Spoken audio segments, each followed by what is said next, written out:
Yeah.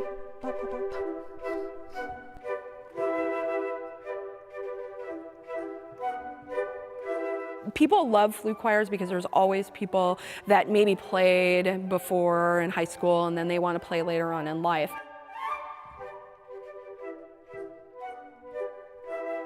Flute choirs are really popular in like a college setting because, you want to kind of connect with people.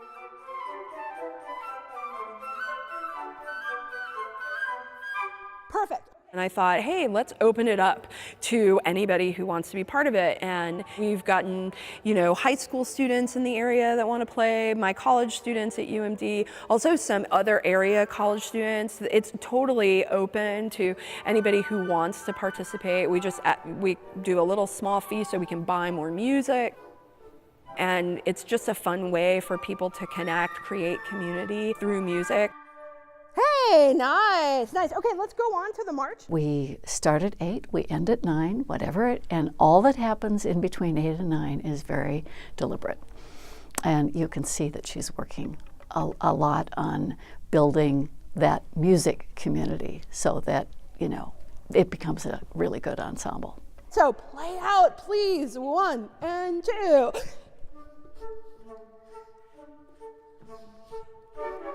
Yes! And when you're in a small ensemble like this, every part is important. So you can't hide. You have to be there for everybody. So, yeah, it's good. Hold here. Yes.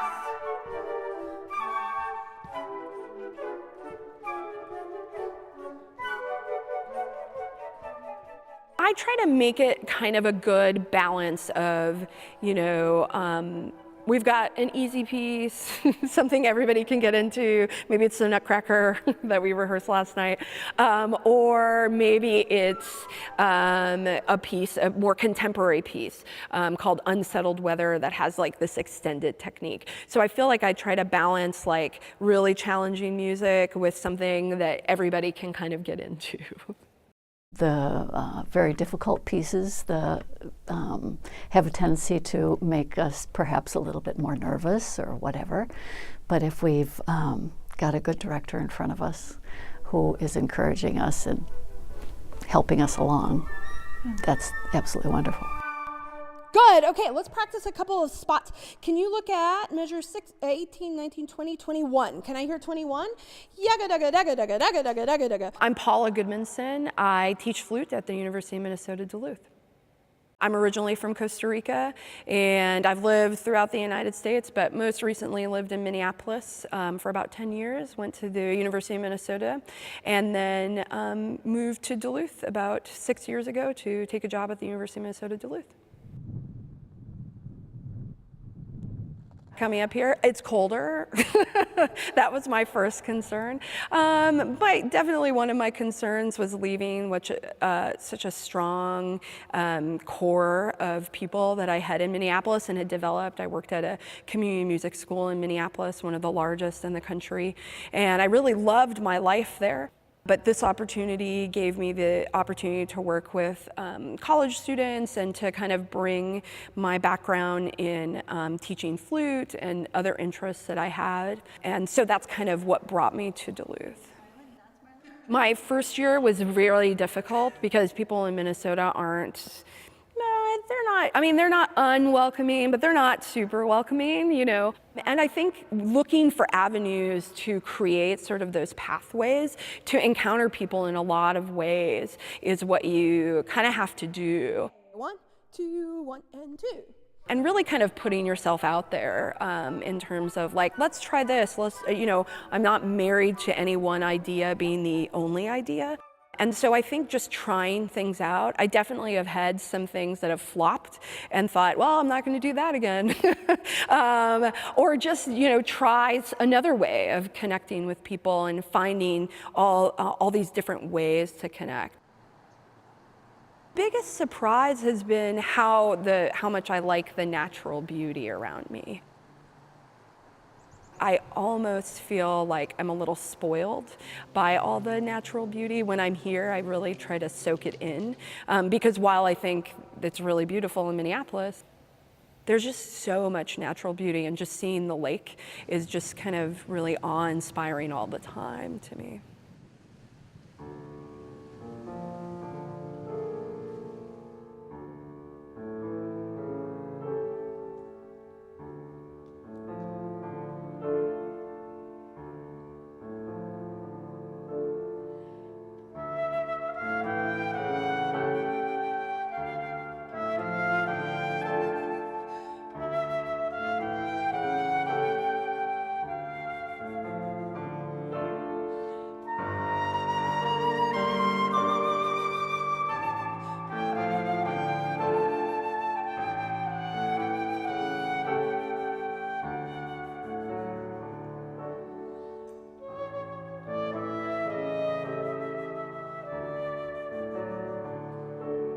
The piece that I was playing tonight is from Argentina. I started being interested in Argentine music, particularly because anytime you talk about Argentina, people say, oh, I love the tango. And I thought, well, there has to be more music than just the tango.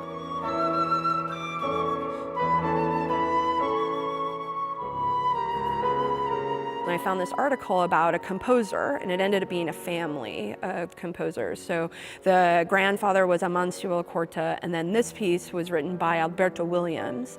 And I decided I'm going to go to Argentina to find this music, because much of the music is not published in the United States.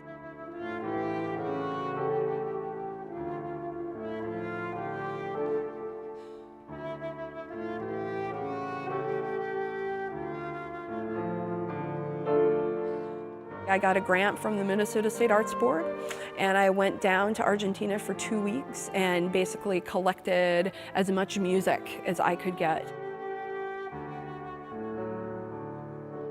While I was there, I got to meet Alberto Williams' family, and that's kind of when I started compiling a lot of editions of some of these pieces. This particular one was a third movement of a vocal piece.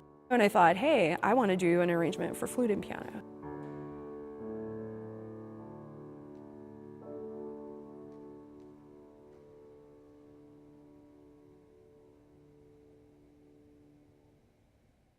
I was joking with the students at Denfeld last week when I went to work with the flutists there, and they asked me why I picked the flute. And I said, well, I signed myself up for band, and then I tried all the instruments, and it was between a trumpet and flute, and I decided on the flute because it was lighter. So I had very practical reasons. But once I had the flute, I was really fascinated with how to get sort of your best sound. And I was kind of an overachiever, and I wanted to be really good at something.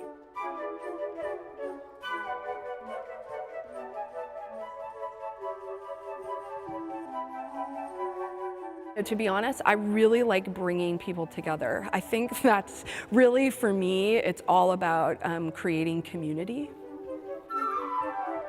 Whether it's, something you just do kind of to enjoy your time, or it's something you do really, really seriously. To me, it's just all about creating community. And my favorite thing is to see, like, maybe a high school student working with some of the adults, and seeing that cross-generational kind of working together. I really enjoy that. Hey, nice. All right, let's do the next one.